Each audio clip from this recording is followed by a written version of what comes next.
Hi there, and thank you for tuning in to the Social Circus, where every week we dive into a variety of topics covering social media, mindset, and how to run your business. I hope that you enjoyed today's episode. Hello everyone, and welcome to another episode of the Social Circus. This week I am super excited to be joined by Stephanie, and Stephanie Ritz is a business strategist and mindset coach who helps aspiring coaches and consultants to start and grow their business alongside their 9 to 5 so they can hand in their notice with confidence with a profitable and sustainable business. Stephanie's experience in entrepreneurship, corporate leadership and mentoring roles serve as the foundation for her consulting and coaching program. Starting as a teen mum with limited financial resources, Stephanie put herself through college, started 2 successful businesses and quickly rose to leadership positions in multiple corporate roles. Drawing on her success in sales, banking, business operations and coaching industries, Stephanie now works with high achievers to tap into and build on their strengths, skills and intuition to start and grow their own coaching or consulting businesses. An advocate for diversity and inclusion, Stephanie sees her work as a consultant and coach as a way to empower diverse communities to create opportunities through entrepreneurship, as well as to help shift our corporate culture and societal norms towards greater inclusivity and social equity. Wow. Steph, I'm so thrilled to have you here. Thank you so much for having me, Sarah. I'm excited to be here.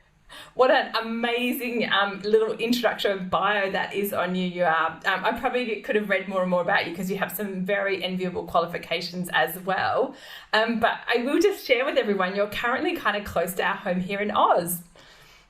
I am. Yeah, I'm currently in Bali. I am a full-time traveler or digital nomad.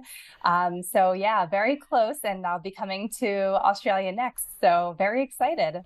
Yes, that's so super cool. So I always love to ask this question and sort of say to people, tell us about what inspired you to start your business, and you look like you've had a really interesting life along the way. So please feel free to fill in some background on that very formal bio, because I love hearing the juicy bits in between.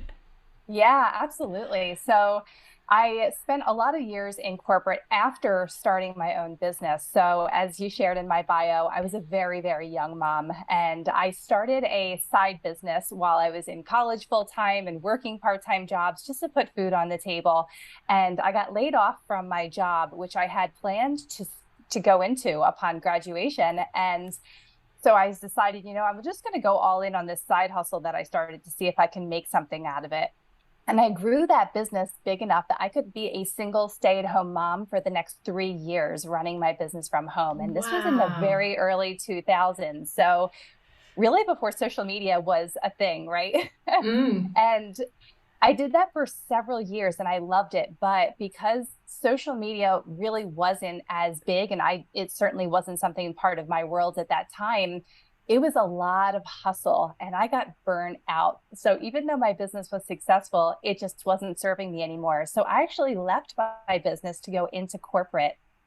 And I spent a lot of years in corporate business banking, business operations, and I was very successful. I quickly rose up the ranks. And what I realized during this time is that there was not a lot of women and minorities rising along with me. And so mentorship became a big part of what I did in my corporate world. And around the pandemic time, there was a lot of social justice issues coming to light. And I was starting to really see it and feel it even within my own organization, where I worked for a very national company as a vice president of operations, and my entire leadership team was filled with men, not one woman, and only one minority.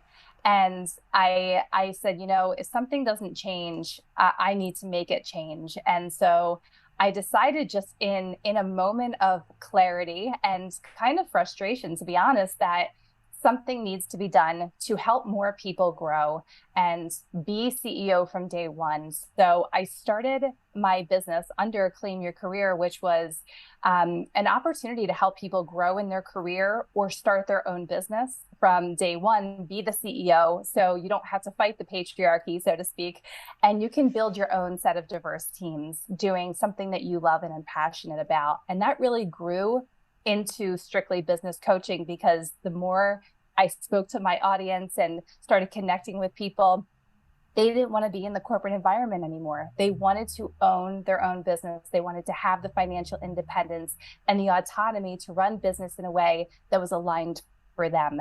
So through a very quick transition period, I focused quickly on business coaching, having now started 2 of my own successful businesses and having all of this background in business operations and finance.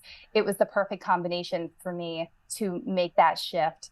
And what I also knew very early on, before I even opened the doors, was that mindset is such a huge part of actually implementing all of the strategy that I would give my clients. So I became a certified mindset coach to really help them with the mental and emotional components of actually implementing and starting their own businesses.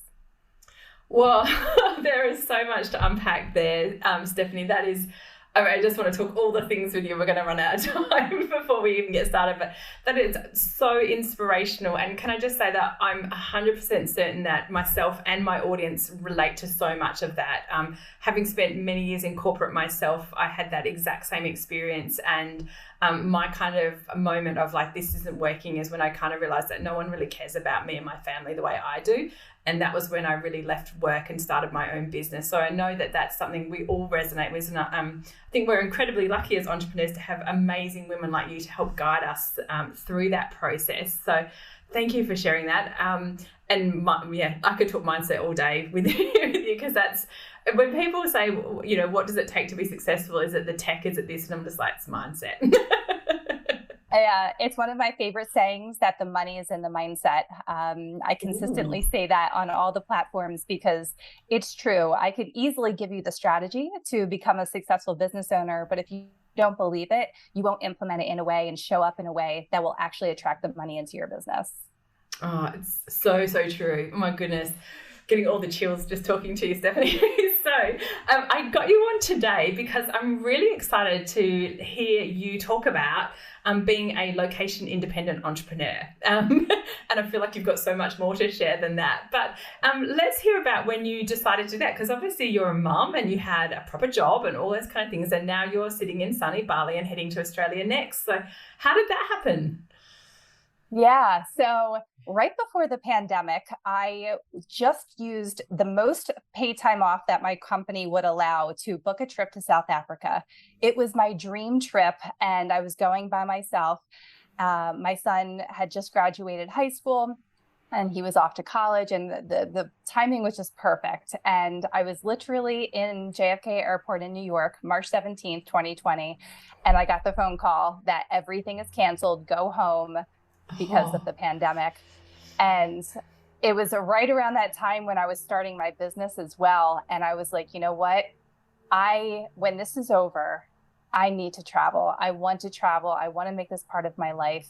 And so I was very, very focused on building this business to a place where I could leave my corporate job and start traveling once the pandemic lifted. And so I just had sort of tunnel vision to make that happen. So I actually was growing my business alongside my very demanding corporate job. And my son ended up coming home because of the pandemic. So I was supporting him and trying to get him, up and running as a very young adult. And so, yeah, it took me about a year and a half of really just knuckling down, building my business, still serving my job in the way that I needed to, and getting my son transitioned now into a new life as a young adult post-pandemic, which has its own set of challenges. Definitely. And yeah, once I got to that place where I had a savings strategy, I had a plan for being an independent woman solo traveler. So making sure I had health insurance set up for myself, which is not widely accessible or easily accessible in the US. So that was something I had to really strategize around, and a savings and emergency fund that if I ever needed to come home, if my son ever needed anything from me, I never wanted to be in a financial position where I was worried or I couldn't support him or get home quickly. So I had a very specific strategy to have a savings plan, to have all of the tools and transition things in place, including a retirement fund, all of the benefits that I was getting in my corporate job.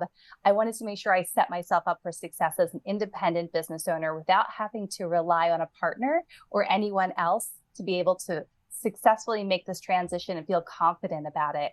And when the timing was right, all the savings were in place. My son was settled. I moved him into his own apartment. And I was like, this is it. I have no reason to continue on at this point. I'm ready to go. So I handed in my notice with confidence, as I say, and I was off. And so I've been traveling since then, which has been amazing. Oh, fantastic. Oh, wow. Gosh, you so much sage advice in there in terms of finance, because I think that there is lots of evidence that says even as entrepreneurs, we females undervalue ourselves, underpay ourselves, don't pay into our retirements, all those kind of things. So sensible. So when you set those kind of savings goal and that emergency fund and that kind of fund that would enable you to help your son, how did you kind of decide what that would be? Like, I know lots of people say you should have like a $10,000 emergency fund. Other people say 2,000. What did you decide that would be, like whatever the maximum cost was to get home, or how did you decide those numbers? Because I know you've got a banking background, so I'm sure there's some good advice here. Yeah. So for me, I wanted to get my business to a place where I didn't necessarily need to replace my corporate salary, but I did want to be able to travel in the way that was aligned for me. Like, I didn't want to be living in hostels. Like, I'm 41. I know what my travel style is. I know what I like in travel. And so I sort of put a budget together that would align with my travel style. And brilliant. I built up that savings plan for 2 years worth of budget for travel. And wow. So if I didn't make one dime in my business, I was going to have at least 2 years to be able to travel, which of course I already had a profitable and sustainable business. So I wasn't worried about that. So that sort of emergency savings fund is sort of my pot of money that I pay myself out of every month, just like I was getting a paycheck. And I base that on what I was earning before versus what I needed to earn now, in addition to paying my private health insurance and continuing to contribute to my 401k. So I have that sort of pot of money, so to speak, to pay myself. And then when I get paid from clients, I just reimburse that pot. So it's just continually growing. Brilliant. And so it's there, it's available to me, but I do also have that separate 10K emergency fund, which I kind of came up with that number of, if something happened to my son and he was in a jam, what would it take for me to support him for 3 months of him paying his rent, his bills? And what would be the cost for me to get home, to fly home to see him if I was on the other side of the world? So figuring the cost of a plane ticket plus 3 months worth of his emergency fund needs, that was kind of the dollar amount that I put to it. Oh, wow. Thank you for sharing with so much transparency, Stephanie. That's so helpful. I'm loving this. Tell me, when you're working, because obviously you're this very successful business coach, how did you decide to run your business so that works from anywhere as well? Like, what does that look like in terms of how you show up and support people? Yeah, so this is one of the great things about entrepreneurship, is being able to create a schedule that works for your life. And so I have clients who are all around the world in different time zones. So I've narrowed down my days to 4 days where I have availability in different time zones for my clients. My US clients who are in their 9 to 5s are available on nights and weekends, which is actually perfect for me, being on the other side of the world. The 12-hour time zone difference, I can work with them in their evenings, and it's morning time for me. And then same thing on the weekends. And then my clients who are here on this side of the world, I'm available during the day in the same way that they're available during the day. So it's really being intentional with creating a schedule of days that you would work just like you would any other job, but really also taking time off so that you can enjoy the places that you're in and really appreciate the whole reason for traveling to begin with, which is, the beauty, the culture, the food, the experience of wherever I'm at in the world. So sticking with that schedule and having obviously a great social media strategy that is consistent no matter where I'm going has been really key for me. Oh, amazing. And I know that for myself and for lots of my clients I speak to, there is a hard part of entrepreneurship which we often don't talk about, and that can be that sense of sort of being a little bit isolated or a little bit lonely. So have you met people along the way, or have you intentionally sought out people that you can meet like in real life when you're somewhere, or what has that looked like for you? Yeah, I mean, I am an extrovert by nature. So if I see you sitting close to me or if we're on a group tour together, I'm going to start a conversation. And I've met some incredible people along the way. Honestly, I'm on the Clubhouse app a lot. And that has been a lifeline for me as well. For those of you who aren't familiar, it's a social audio app. And people are on there 24/7 having conversations around any topic you can possibly imagine. And I've created an incredible community there. So at any time of day or night, there's somebody awake around the world that I can chat with. So that has been a great lifeline. But yeah, starting conversations with people, going on group tours so that I can connect with friends has been incredible. And I have met up with several people along my journeys. I've met a ton of people while in Bali who live in Australia. Yeah. So I have great opportunity to connect with them when I come to Australia next. So yeah, just sort of building my circle of friends and network through traveling and just having conversations with people has been an amazing part of the journey, and staying connected on WhatsApp with friends and family from back home, and using Clubhouse as a great strategy as well to just, if I feel like I need to have a conversation, somebody's going to be awake and up on the app for me to chat with.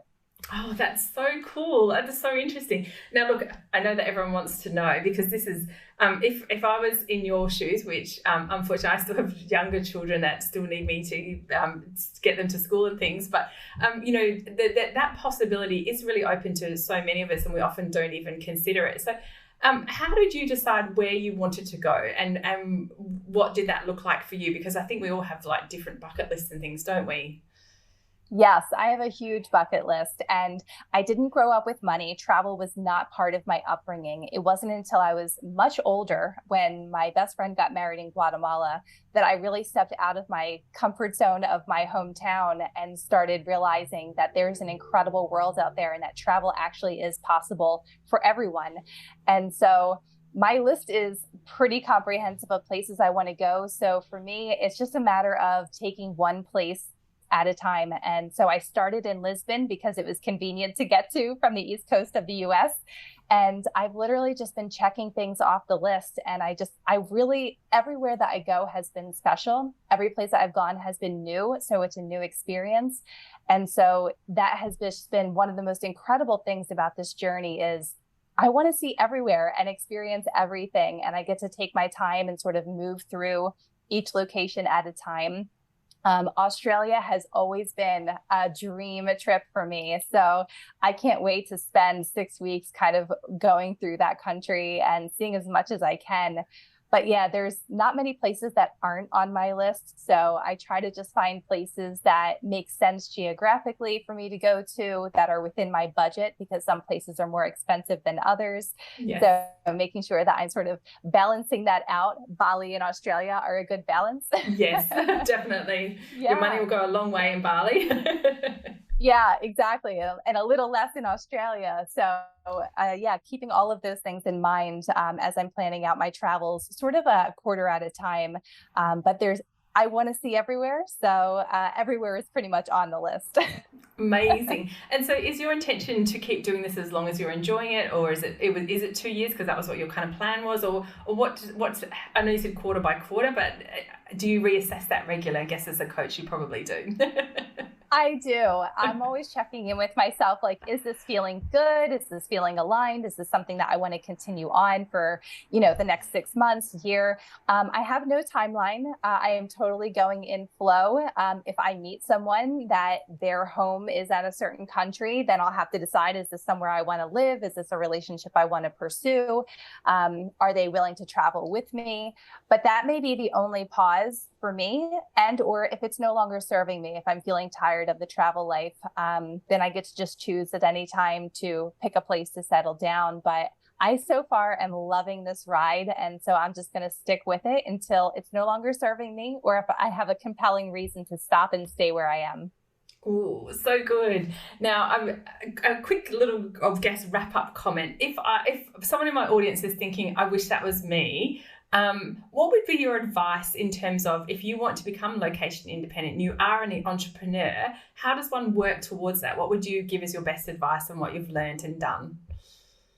If you're an entrepreneur who wants to become location independent, getting really clear on why you want to do it and what's most important to you, because it can feel like a lot to actually make that transition. I sold all of my things.